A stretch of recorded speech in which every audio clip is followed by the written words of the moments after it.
الہی بیام الدعا کر رہی ہوں، الہی بیام الدعا کر رہی ہوں، تیری بارگاہ میں التجا کر رہی ہوں. میری انتہائی نگارش یہی ہے، میری انتہائی نگارش یہی ہے کہ تیرے نام سے ابتدا کر رہی ہوں.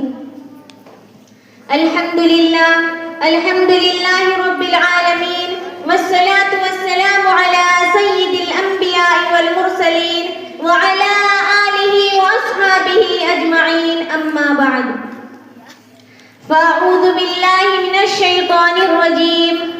بسم اللہ الرحمن الرحیم. فی جنات یتساءلون عن المجرمین. الصلاة امام الدین. من اقامها فقد اقام الدین ومن ترکها فقد هزم الدین. وقال النبی صلی اللہ علیہ وسلم الفرق بینی وبین العبد ترک الصلاة. صدق اللہ العلی العظیم. چنانچہ میں نے اسی بنا پر قرآن کریم کی وہ آیت کریمہ پیش کی جس میں پروردگار عالم نے نماز کی اہمیت کو بتلایا. آج مسلمان کے دل سے نماز کی عظمت نکل گئی، اس کا احترام نکلا، اس کا خشوع و خضوع نکلا، اس کی نورانیت نکلی. مسلمانوں نے نماز کے معاملے میں بے پرواہی کی، اللہ پاک نے رحمت کی چادر اتار لی. بے اطمینانی ہے، بے چینی ہے، اضطراب ہے. پوری کائنات انسانی میں صدر مملکت سے لے کر معمولی قسم کے آدمی سب بے چین ہیں، اسی لیے کہ ہم نے اللہ کے احکام کو توڑا. مالک کی نافرمانی کر کے کبھی کوئی صحیح راستے پہ نہیں چل سکتا، کیونکہ اضطراب اور پریشانی کی جگہ سکون تو جب ملے گا جب ہم اللہ اس کے رسول صلی اللہ علیہ وسلم کے تمام احکام کو بجا لائیں گے. اب زندگیاں ہماری بگڑی ہوئی، 60 سال کی عمر ہو گئی، نماز کی پرواہ نہیں. ارشاد فرمایا مدنی کریم صلی اللہ علیہ وسلم نے کافر اور اسلام کے درمیان میں فرق کرنے والی چیز نماز ہے. ارشاد فرمایا مدنی کریم صلی اللہ علیہ وسلم نے جو نماز نہیں پڑھتا قیامت کے دن حامان، قارون، فرعون، شداد جیسے کافروں کے ساتھ ان کی صف میں کھڑا کیا جائے گا. گناہگاروں میں بھی کھڑا ہونے کی اجازت نہ ملے گی، سیاہکاروں میں بھی کھڑا ہونے کی اجازت نہ ملے گی. کھلم کھلا کافروں کے ساتھ ان کی صف میں کھڑا کیا جائے گا. ارشاد فرمایا مدنی کریم صلی اللہ علیہ وسلم نے جو 5 وقت کی نماز ادا نہیں کرتا اللہ تعالیٰ بھی بری ہے. میں کالی کملی والا محمد مصطفیٰ صلی اللہ علیہ وسلم بھی بری ہوں، اس کا جو حال بنے مجھ سے کوئی تعلق نہیں. ارشاد فرمایا مدنی کریم صلی اللہ علیہ وسلم نے الصلاۃ معراج المؤمنین. نماز مومن کی معراج ہے، جس کا دل کرے اللہ سے ملاقات کروں، اللہ تعالیٰ سے مناجات کروں، اللہ تعالیٰ سے کلام کروں. سرکار فرماتے ہیں اسے چاہیے کہ زیادہ سے زیادہ سجدے کیا کرے. صحابہ نے عرض کیا اے اللہ کے رسول صلی اللہ علیہ وسلم قیامت میں ساری امت موجود ہے، آدم علیہ السلام کی امت موجود ہے، نوح علیہ السلام کی امت موجود ہے، ابراہیم علیہ السلام کی امت موجود ہے، موسیٰ علیہ السلام کی امت موجود ہے، 1,24,000 انبیاء اکرام کی امت موجود ہے. آپ اتنے بڑے مجمع میں اپنی امت کے لوگوں کو کیسے پہچان پائیں گے؟ آپ صلی اللہ علیہ وسلم نے فرمایا میری امت کے عضو کے اعضاء چاند کی طرح چمکیں گے، میں پہچان جاؤں گا یہ میرا امتی ہے، میں پہچان جاؤں گا کہ یہ میرا امتی ہے. نبی کریم صلی اللہ علیہ وسلم نے فرمایا جو 5 وقت کی نماز ادا نہیں کرتا قیامت کے دن اس کے ماتھے پہ 3 شطریں لکھی ہوگی، 3 لفظ لکھے ہوں گے. پہلا لفظ ھذا کافر، یہ کافر ہے. دوسری شطر اس کے ماتھے پہ یہ لکھی ہوگی یہ اللہ کے غصے کا حقدار ہے. تیسری شطر اس کے ماتھے پہ یہ لکھی ہوگی یہ اللہ کے حق کو ضائع کرنے والا ہے. ارشاد فرمایا مدنی کریم صلی اللہ علیہ وسلم نے مرد ہو یا عورت ہو، امیر ہو یا غریب ہو، بادشاہ ہو یا فقیر ہو، کوئی بھی ہو، قیامت کے دن اللہ رب العزت کی طرف سے اعلان ہوگا کہ ساری کی ساری مخلوق سجدہ کرے. تو ساری کی ساری مخلوق سجدے میں گر جائے گی. قرآن کریم کے 29ویں پارے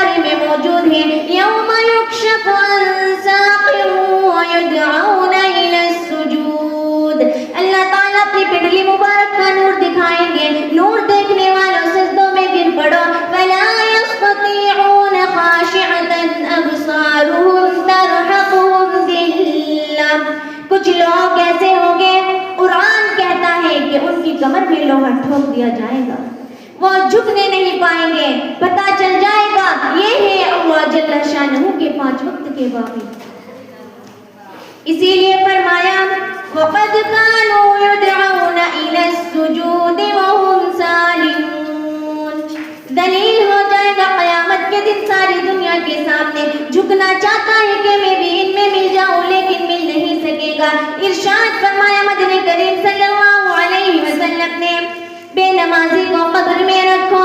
جب قبر میں رکھ دیا جاتا ہے قبر کی زمین اس کو اتنا دباتی ہے, آواز لگاتی ہے, اور وہاں کے 5 وقت کے باقی اللہ اکبر یہ سارے کام دام کرنے والوں, مختلف قسم کی مصروفیات میں رہنے والوں, آ جاؤ اللہ تعالیٰ نے تمہیں بلایا ہے. ارشاد گرامی ہے کہ قبر کی زمین اس کو اتنا دباتی ہے کہ اس کی دائیں پسلیاں بائیں میں اور بائیں پسلیاں دائیں میں نکل جاتی ہیں. اللہ کے نبی صلی اللہ علیہ وسلم نے فرمایا بے نمازی کی قبر میں ایک ایسا سانپ مقرر کر دیا جاتا ہے جو پیروں کے ناخنوں سے لے کر سر کے بالوں تک اس کو ڈستا چلا جاتا ہے. اتنا زہریلا سانپ. امام الانبیاء کا بیان ہے, آپ نے یہ بھی فرمایا اگر وہ سانپ زمین پر ایک پھونکار بھی مار دے تو قیامت تک زمین پر کوئی سبزہ پیدا نہ ہو. اتنا زہریلا سانپ اس کو ڈسے گا. اور آپ نے یہ بھی فرمایا وہ بولے گا بھی, یہ کہے گا میں فجر کی نماز ضائع کرنے کی وجہ سے تجھے ظہر تک ماروں گا, ظہر کی نماز ضائع کرنے کی وجہ سے عصر تک ماروں گا, عصر کی نماز ضائع کرنے کی وجہ سے مغرب تک ماروں گا, مغرب کی نماز ضائع کرنے کی وجہ سے عشاء تک ماروں گا, اور عشاء کی نماز ضائع کرنے کی وجہ سے فجر تک ماروں گا. نمازیں تو نے نہ پڑھی قیامت تک میں تجھے چھوڑنے والا نہیں.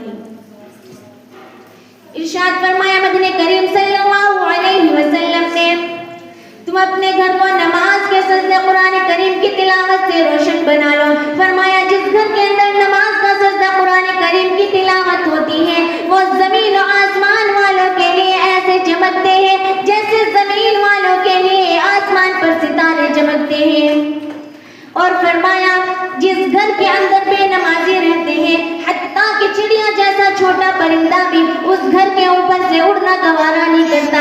پرندہ اس گھر کے اندر اس کے برتنوں کے اندر پانی پینا گوارا نہیں کرتے, جانور اس گھر کے اندر دودھ دینا گوارا نہیں کرتے. فرمایا بے نمازی اللہ کا دشمن ہے, بے نمازی اللہ کے رسول کا دشمن ہے, بے نمازی فرشتوں کا دشمن ہے, بے نمازی مخلوق خدا کا دشمن ہے. جب خدا سے دشمنی مول لوگے تو خدا تمہارے اور ہمارے گھر میں رزق کی بہاریں اللہ کیسے عطا فرمائیں گے. ایک مرتبہ موسیٰ علیہ السلام کا گزر ایک جگہ سے ہوا. وہاں کے لوگوں کو بڑا سبز و شاداب دیکھا, کھیتیاں آباد دیکھی, درخت ہرے بھرے دیکھے. جناب موسیٰ علیہ السلام نے چلو بھر کے پانی کا پیا, اتنا میٹھا پانی. مسکرا کے کہنے لگے الہ العالمین اس بستی پر تیری کتنی رضا ہے, کتنا تو راضی ہے. کچھ عرصے کے بعد موسیٰ علیہ السلام کا گزر اسی راستے کے پاس سے ہوا.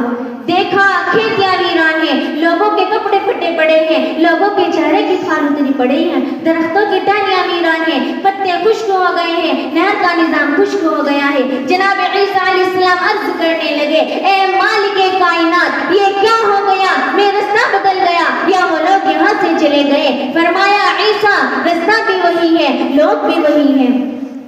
تیرے جانے کے بعد ایک ایسا شخص یہاں سے گزرا جس نے ساری زندگی میرے آگے سجدہ نہ کیا تھا, جس نے ساری زندگی میرے آگے سبحان رب العالی کہہ کے سجدہ نہ کیا. اس نے بے نمازی والے ہاتھ اس ندی اور اس پانی میں ڈال دیے, چلو بھر کے پانی کا پیا. اس بے نمازی کی نحوست پانی میں گئی, پانی لوگوں کے کھیتوں میں گیا, لوگوں کے برتنوں میں گیا. اس بے نمازی کی نحوست نے آج ساری بستی کے لوگوں کو اجاڑ کر رکھ دیا ہے. میرے عزیزو نماز سے اپنا تعلق مضبوط کر لو. آج کے مسلمانوں کو دیکھو غفلتوں کی بیماریوں میں مبتلا ہو چکے ہیں. غفلتوں کی بیماری کی ایک وجہ یہ بھی ہے جب انسان اپنی موت کو بھول جاتا ہے اور انسان یہ سمجھنے لگتا ہے کہ اب ہمیں دنیا میں رہنا ہی مرنا نہیں ہے. موت کو بھولنے کی وجہ سے بھی انسان غافل ہو جاتا ہے. مشکات شریف کی حدیث پاک میں موجود ہے, ارشاد فرمایا کالی کملی والے محمد مصطفیٰ صلی اللہ علیہ وسلم نے موت کے وقت کی پیاس سے پناہ مانگو. اتنی شدید پیاس لگتی ہے, ایسی سخت پیاس لگتی ہے کہ اگر سمندر بھی پلا دو تو پیاس نہیں بجھتی. ارشاد فرمایا مدنی کریم صلی اللہ علیہ وسلم نے موت کی تلخی سے پناہ مانگو، کڑوا پن سے پناہ مانگو. اتنا شدید منہ کڑوا ہوتا ہے کہ آدمی کے مرنے کے لاکھوں برس تک بھی منہ کڑوا رہتا ہے. ارشاد فرمایا مدنی کریم صلی اللہ علیہ وسلم نے موت کے صدمے سے پناہ مانگو، موت کے جھٹکے سے پناہ مانگو. اتنا شدید جھٹکا لگتا ہے کہ آدمی کے بدن میں جتنا لہو ہوتا ہے ایک جھٹکا لگنے سے ایک قطرہ بھی باقی نہیں رہتا. ارشاد فرمایا مدنی کریم صلی اللہ علیہ وسلم نے موت کی تیاری کرو، قبر کی تیاری کرو. موت کا جھٹکا لگنے سے کانوں کے پردے پھٹ جاتے ہیں، آنکھوں کا نور ختم ہو جاتا ہے. ارشاد فرمایا مدنی کریم صلی اللہ علیہ وسلم نے موت کے وقت کے پسینے سے پناہ مانگو. اتنا شدید پسینہ آتا ہے کہ ساری زندگی میں کبھی نہیں آیا. موت کے وقت کی گھبراہٹ سے پناہ مانگو. اتنی شدید گھبراہٹ ہوتی ہے کہ ساری زندگی میں کبھی نہیں آئی. صحابہ نے عرض کیا، اے اللہ کے رسول صلی اللہ علیہ وسلم، کالی کملی والے آدمی کی جان کیسے نکلتی ہے؟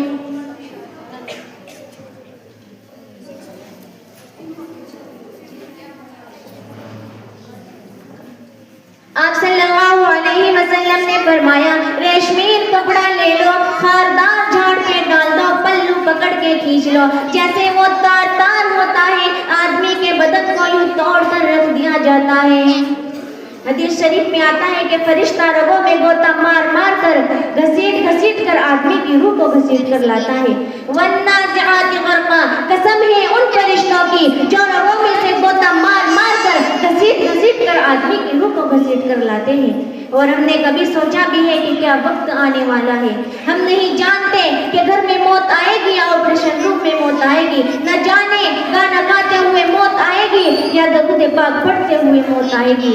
2 دن کی زندگی پہ نہ اتنا اچھل کے چل، 2 دن کی زندگی پہ نہ اتنا اچھل کے چل، یہ راستہ ہی چل چلو گاہی ذرا سنبھل کے چل. ہزاروں تیرے جیسے آئے، جب دنیا سے جانے لگے تو دنیا میں کوئی اندھیرا نہیں ہوا. خدا جانے یہ دنیا جلوگاہ ناز ہے کس کی، خدا جانے یہ دنیا جلوگاہ ناز ہے کس کی. ہزاروں اٹھ گئے لیکن یہی رونق ہے مجلس کی. اسی لیے قرآن للکار کر کہتا ہے، وَنُفِخَ فِي الصُّورِ فَإِذَا هُم مِّنَ الْأَجْدَاثِ.